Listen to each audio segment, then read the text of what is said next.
I hope I don't disappoint you.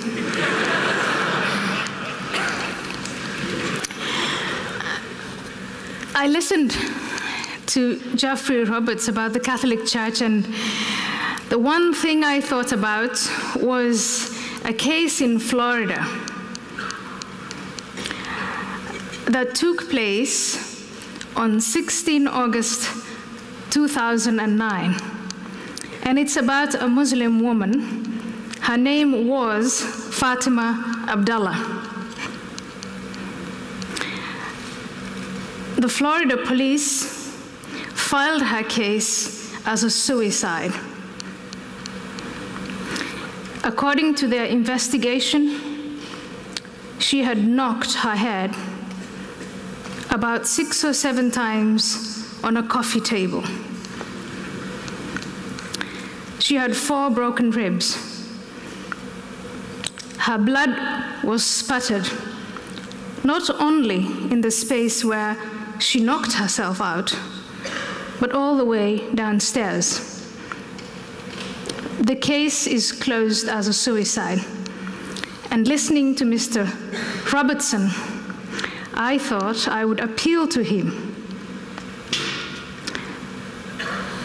to help us reopen that case. And if he does not, and if he cannot, then to show us, tell us, other lawyers who may. The fact that this case is dismissed and closed as a suicide is not only a shame on, I think, all civilized people and all atheist Americans, but particularly atheist people of Florida. I don't know if there are any atheists in Florida. But we know about it, and I think we should have it reopened.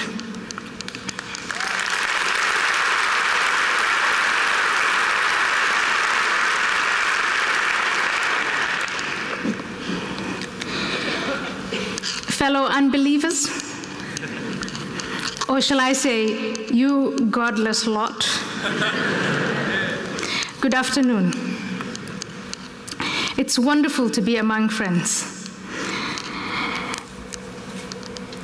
And I would like to take advantage of this moment to express my own personal grief and sadness at the death of Christopher Hitchens, who was a dear friend and a man who lived for the mind.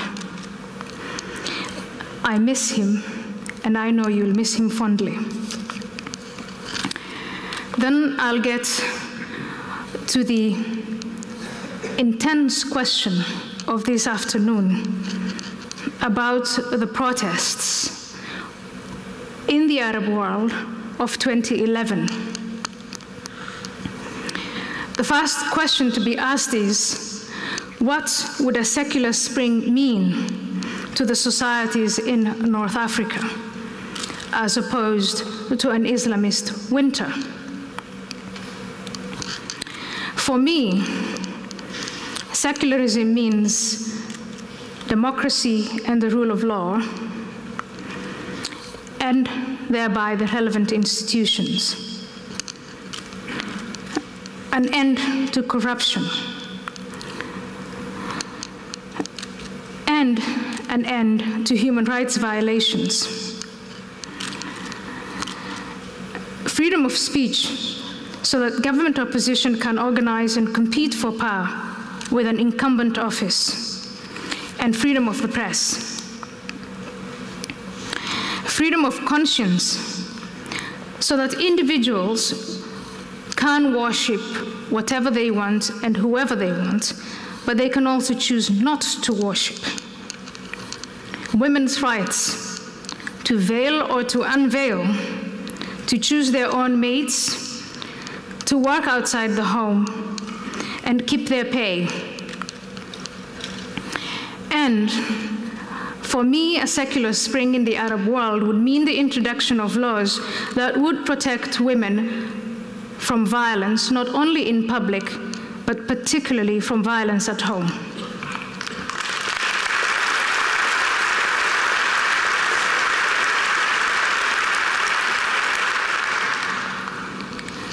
A secular spring for the Arab world would mean economic growth that would attract foreign investment and where tourism would thrive.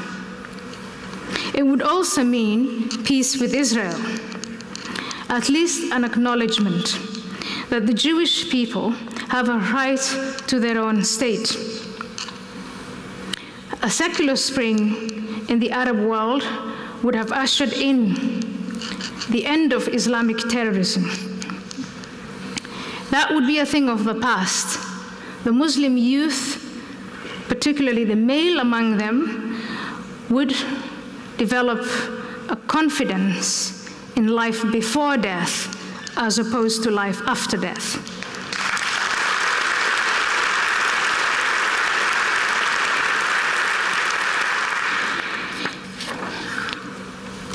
But for those of you who have been watching what's going on in North Africa and the Middle East, what you see is not a secular spring for the Arab people and for the Muslims who live in that part of the world, but an Islamist winter.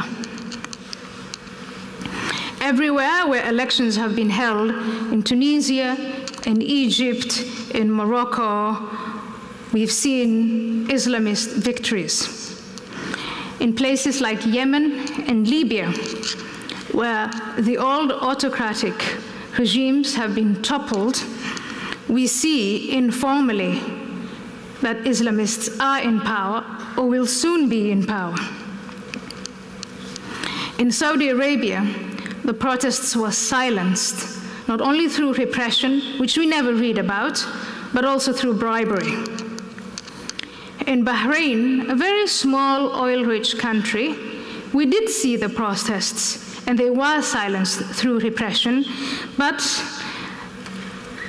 the response to that repression, compared to the response to the repression committed by the likes of Mubarak, was very mild in the West. In Syria, I think the most resilient of the Arab protesters, it's ongoing. And the butcher in charge continues to massacre his own people.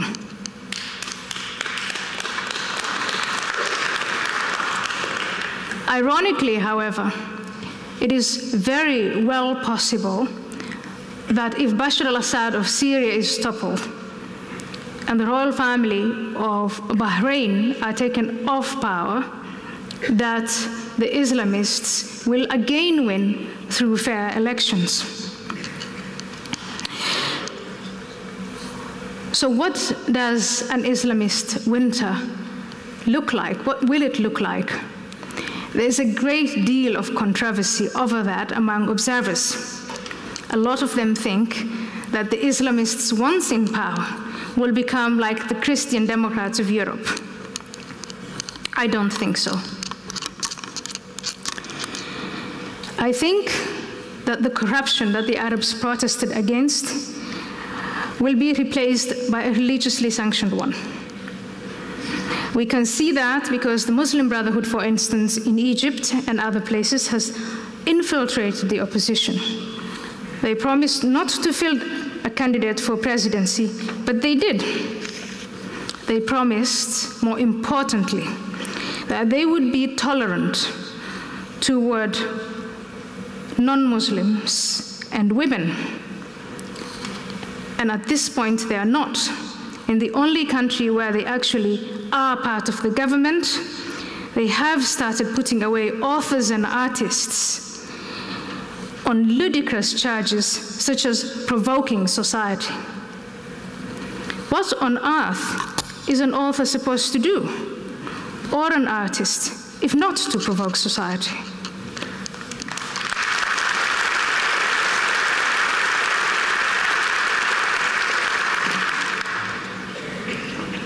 It also means that human rights will be violated, but this time it's going to be backed by Allah and His Messenger. Forget about freedom of speech. That's going to be conditional to Islamic teachings. Forget about the freedom of the press. It will be allowed as long as it is convenient to push the autocrats out of office, and as long as it is necessary to placate the West. Forget about the freedom of conscience, because under an Islamist winter, the plight of Christians in Egypt, for instance, but in also other places, is going to be dire and is dire. They are killed, their churches are destroyed, the women are raped. But it's not only Christians, it's also the plight of Muslim dissidents and that of Muslim minority sects. Women. Geoffrey Robertson earlier talked about at length what the Catholic Church does to young children. At least the Catholic Church is subject to the rule of law. When the Islamists take over, they're going to lower the age of marriage to 9. The concept of guardianship, a fact that females will never be considered to be capable adults, is going to become official. Women who work within the strictures of the Islamist agenda will be touted as strong, powerful women. And Sharia law will be applied to justify violence in public and accommodate more plainly violence at home for those women who find living under Sharia unbearable. As far as economic growth is concerned, Islamists obviously understand, in the short term at least, that to consolidate their power, they have to improve the economy. And to do that, they'll have to employ rational methods. Those rational methods will be implemented on the short term. Look at Turkey. But they will be justified with a range of fatwas, allowing, for instance, interest law. Peace with Israel. The doublespeak will continue. If you read anything that the leaders of the Muslim Brotherhood and other Islamists say, what you will find in there is a call for the destruction of Israel. In English, they murmur something about standing by the rights of Palestinians to support a peaceful protest. But if you scan their language, if you scan their writings and their speeches, you will never find the promise of a two-state solution. Islamic terrorism under an Islamist winter is going to become a matter of domestic and foreign policy.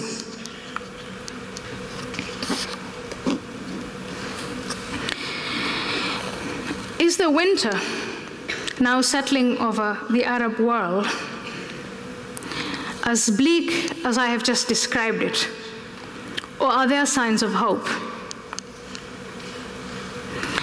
I see 4 signs of hope. The first is the election results in all of these countries where elections have been held. The secular parties did not do as well as the Islamists, but they are there, and they are significant. And some of them, in the case of Tunisia, are in fact part of the government. And these secular Arabs may not be atheists, but they are rational enough to conclude that the affairs of politics should be separated from the affairs of religion. A second sign of hope that I see is the Iran uprising of 2009. I don't know if you remember that, but those young men and women on the streets were not protesting against kleptocrats with a secular stamp on them. They were protesting against theocrats.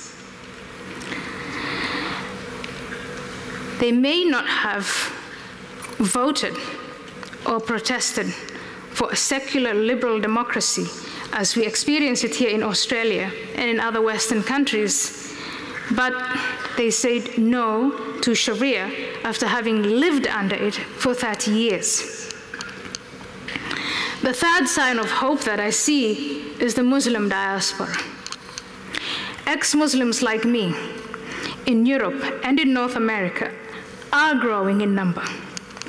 We give speeches, we publish articles and books, and we communicate with one another. We make use of such tools as Facebook and Twitter. And at this point, our impact may seem insignificant, but it has the potential of the freethinkers of Europe 200 years ago, or maybe 300 years ago. And I come to my fourth point. Talking of free thinking and Twitter, our project may not take centuries. For consider Hamza Kashgari. Put up your hand if you've heard of the name Hamza Kashgari. It's a pity because that puts me in a position that I have to tell you who he is. It's a Saudi man, 23 years old, journalist, who on February the 4th this year tweeted on the birthday of Prophet Muhammad about an imagined meeting with the Prophet. He had 3 tweets. Knowing how short they are, would you like me to read them to you? The first tweet, he says, "On your birthday, I shall not bow to you, I shall not kiss your hand.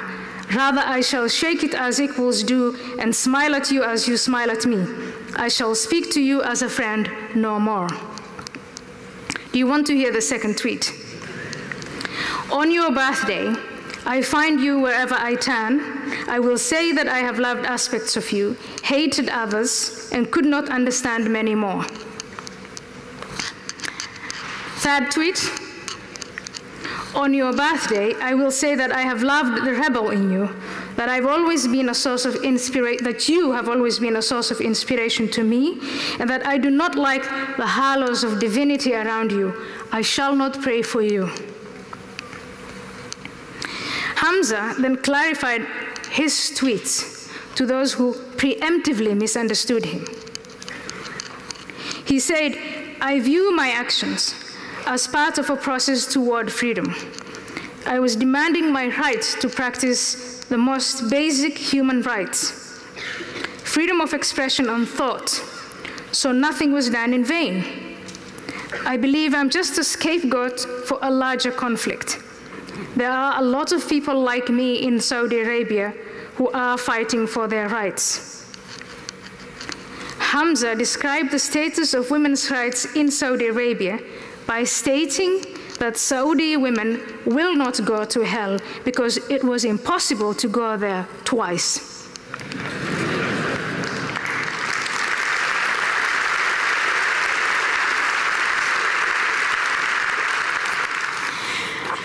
Now, it is developments like this one, individuals like Hamza, who give me the hope that I have that that world will change. When I was 23 years old, I was not advanced in my thinking as much as Hamza Kashgari is. And you may hold against me, for those of you who know the story, and say, yes, but the king of Saudi Arabia had him brought back to the country. The Mufti is like a supreme leader among the clerics, demands that he be tried. And after he tweeted, 30,000 instant tweets and Facebook page was started calling for his death. That is all true. But once you start thinking, and mark his words that he said he's not the only one, once you start having doubts like those, once you start having questions like those, then you don't go back, even if you're forced to apologize. and ultimately, even if you're killed, it is out there. Islamists come to power with the help and trust of like-minded people, with money and state power. For the secular spring that many of us hope for in the Arab world to take place, those secular parties, groups, and individuals need to win hearts and minds. And for them to do that, they need help. And I've asked myself over and over again, why is it that liberals, secular liberals in the West, fail to help not only secular Arabs, but all freedom-seeking peoples in the world to win the hearts and minds of populations? Why are liberals insecure about the morals they live by and in which they raise their children? I've asked around, and I found 3 explanations. I'm not sure they're the only explanations. I'm not even sure they are corrupt. They are correct. One of them is given by Roger Sandel, the Australian anthropologist. He says that it's because of romantic primitivism. People, especially middle classes who live in free societies, romanticize nativity and primitivism. This is not something of our time only. It was there from the time of the Greeks, from the time people have known civil society. And the most famous primitivist, he says, is Jean-Jacques Rousseau, who saw something noble in savages. In literature, I find this state of mind explained best by Charles Dickens. If you read his novel, Dombey and Son, you'll see that there is a character there, Cleopatra, who speaks to Mr. Carker, and she says, "Those darling bygone times, Mr. Carker, with their delicious fortresses and their dear old dungeons and their delightful places of torture and their romantic vengeances and their picturesque assaults and sieges and everything that makes life truly charming, how dreadfully we have degenerated." Dissatisfaction with civilization. In our day, I see this condition with middle-class, liberal women who convert to Islam, cover themselves from head to toe in black, ugly gear, take to the streets and say that they are liberated. Liberated from what? And liberated to what? So as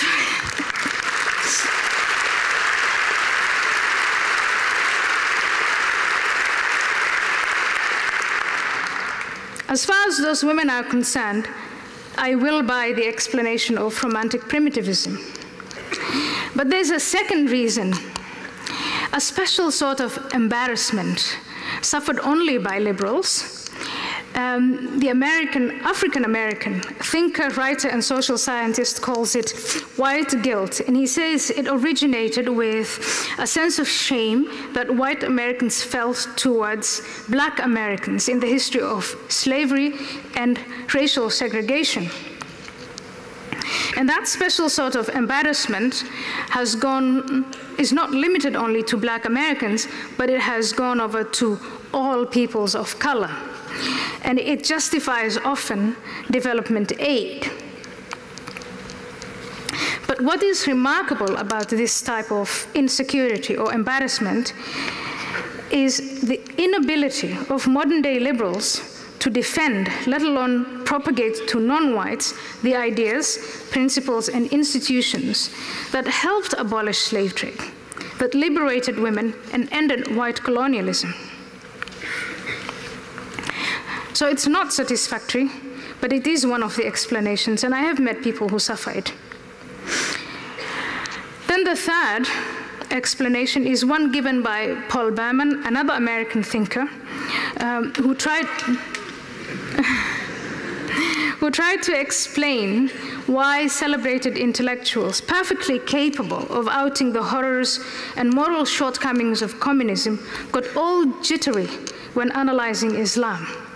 Obviously, he was referring to Ian Buruma and Timothy Garton Ash, who called me an Enlightenment fundamentalist while spending a lot of time defending a creep like Tariq Ramadan. So right now, in our time, dear atheists, dear unbelievers, in Western societies, it is remarkable that it is conservatives and Christians who lead the way in defending such issues as free speech and the rights of Muslim women and the right of Israel to take appropriate measures in dealing with nuclear war.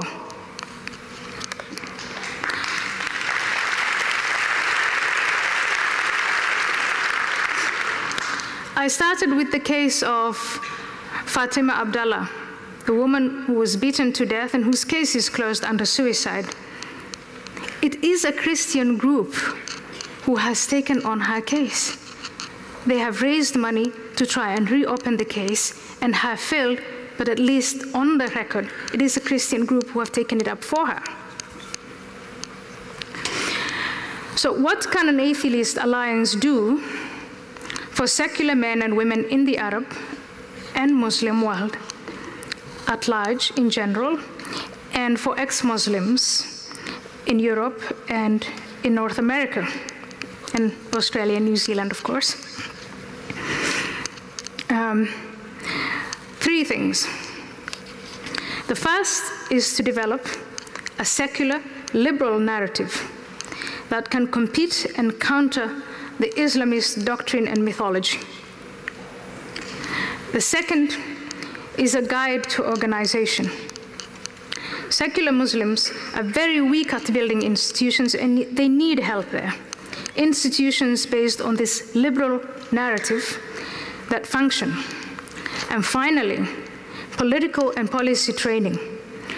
Organization and mobilization are, of course, key, but the craft of governing is indispensable once you win elections. We have to take this burgeoning movement. I was told there are 4,000 atheists today who have come to this conference. In 2010, the Atheist Alliance brought together 2,500. In the United States, that was 10,000. So you can see that this is a large and growing demography. But we have to take this from being simply a place where we gather and listen to academics and comedy. We must defeat radical Islam and other religious and totalitarian ideologies that threaten our thinking, and we must do that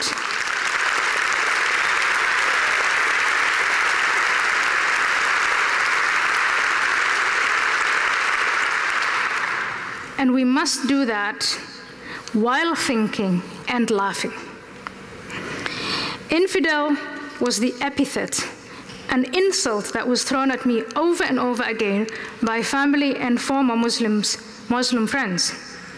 It is a label that I now wear with pride and joy.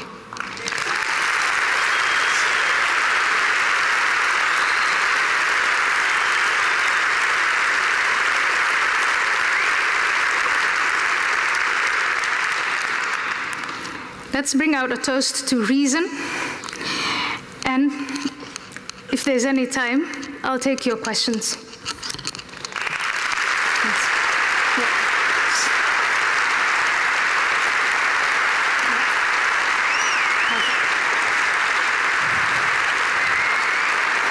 I think we have a little time for a few questions if there are people in the audience who wish to have a question. Yes? We have one over here. I'd like to congratulate Ayaan on her courage, and she has an amazing history of being so brave in face of all cruelty in the Muslim world. I have been supported by the same organization when you were studying in the Netherlands, the UAF. I just want to ask you one thing. When I'm from the Middle East, when I go back, it's like time travel. The mentality and the belief in conspiracy theories is so strong. Even with the point you mentioned, I'm not that optimistic that they will make a progress in the next decade or two. It might take another 500 years. What do you think? I don't think it will take another 500 years. I don't think we should let it take another 500 years. I do understand the conspiracy theories. You have to consider that if you live under an autocracy where there's no freedom of speech, where there's no freedom of conscience, where children from the time they're able to go to school are fed only into state propaganda and Islamist propaganda, and both propagandas reinforce one another in conspiracy theories. Things are never resolved through critical thinking and reason. Things are blamed on outsiders, on Satan, on the Jews, on America, etc. So if you have generations who grow up in that kind of environment, then it's not surprising that they believe in conspiracy theories and that they're susceptible to victimhood and to, blaming outsiders. But despite that, I see individuals and groups, a growing number of them, who are questioning not only states, the autocratic states that they live under, but they have started also questioning the demand to submit to a God, and that submission means that some people are in power and others are not. And you see a young demographic that is probably not as informed and as educated as individuals who grow up in a liberal society, but who are really hungry for freedom. Hamza Kashgari, whom I mentioned, can you imagine the odds of growing up in Saudi Arabia and coming to the conclusions that he has? That should give you confidence, and not only confidence that these people exist, but if you have any charitable traits in you, that is where our charity should be going, in expanding that group of people and helping them along. Yeah.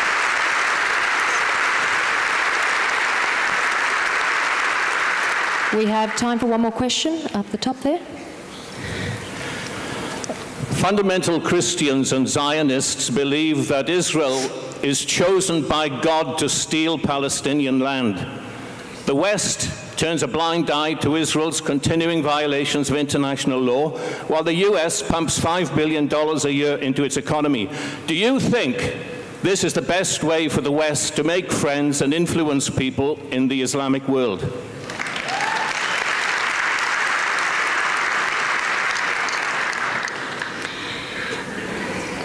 Israelis, please read the Haaretz or the Jerusalem Post, are the first ones to condemn religious fanaticism within Israel. I was reading an article this afternoon.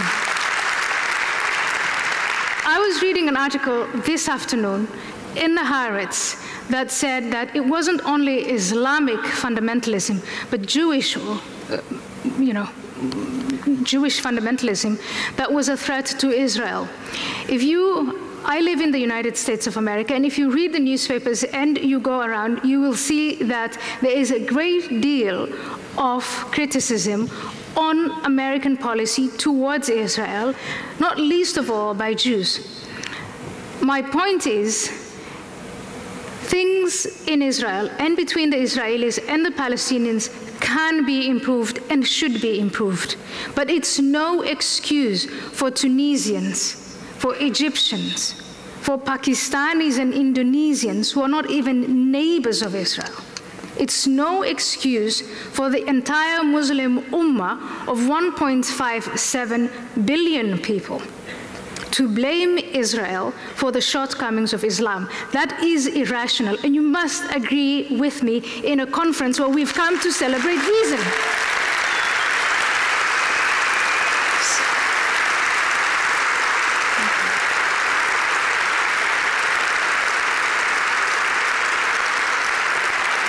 That's all we have time for. Thank you once again, Ayaan Hirsi Ali. Thank you very much. Thank you. This is Big Ideas from the ABC.